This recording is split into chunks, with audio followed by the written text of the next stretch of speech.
Vie de Sainte Marguerite Paris au couvent, par elle-même suite. Le jour des trépassés, m'étant mise devant le Saint-Sacrement pour lui faire amende honorable de l'abus que j'ai fait de ses grâces, tant dans l'usage des sacrements que dans l'oraison, m'immolant à sa volonté, lui demandant de recevoir le sacrifice d'holocauste que je désirais lui faire, le suppliant de l'unir au sien, il me dit : « Souviens-toi que c'est un Dieu crucifié que tu veux épouser. C'est pourquoi il te faut rendre conforme à lui, disant adieu à tous les plaisirs de la vie, puisqu'il n'y en aura plus pour toi, qu'il ne soit traversé de la croix. »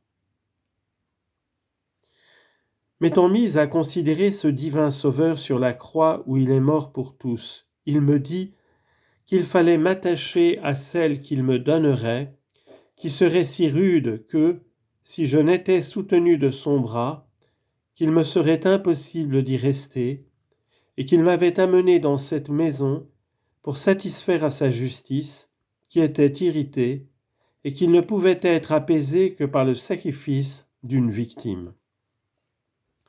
Cela me jeta dans une grande crainte, ne sachant ce que cela voulait dire. Je lui dis avec confiance : « Mon Dieu, faites-moi connaître ce qui irrite votre justice. » Il me semble qu'il me disait que c'étaient des péchés cachés aux yeux des créatures et qui ne le pouvaient être aux siens. Et ne connaissant pas si toutes ces choses étaient des productions de la nature ou peut-être du démon qui voulait m'épouvanter, mais je demeurais soumise à Dieu et à mes supérieurs, étant résolue de mourir plutôt que de manquer à faire ce qu'elle m'ordonnerait. Une veille de communion, je demandai à mon Jésus d'unir mon cœur au sien, puisque c'était là toute ma prétention.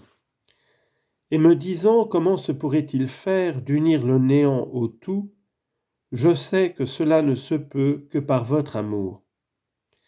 Et me faisant voir par la suprême pointe de l'entendement ce beau cœur plus éclatant qu'un soleil et d'une infinie grandeur, et un petit point qui ne semblait qu'un atome et qui était tout noir et défiguré, mais qui faisait tous ses efforts pour s'approcher de cette belle lumière.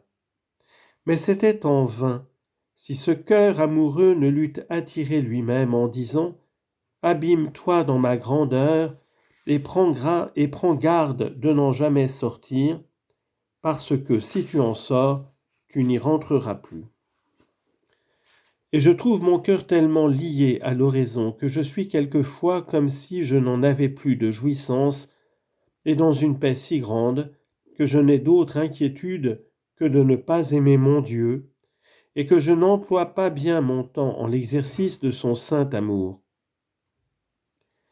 Et m'imaginant quelquefois que c'était le démon qui me tenait ainsi, je disais à Dieu : « Faites-moi connaître les ruses du démon, afin que je les évite. » Mais mon bien-aimé m'a fait entendre que le démon ne pouvait connaître l'intérieur que lorsqu'on en donnait quelques signes extérieurs, et qu'il ne pouvait donner la paix à un cœur. Et comme il n'y avait point de temps qui me fût plus agréable que celui de la nuit, comme étant plus propre à m'entretenir avec mon bien-aimé, je priais quelquefois mon bon ange qu'il m'éveillât. Je sentais mon cœur tout rempli de Dieu, dont l'entretien m'était si doux, que souvent j'y passais des 3 heures sans autre mouvement ni sentiment que d'amour, sans qu'il fût à mon pouvoir de me rendormir.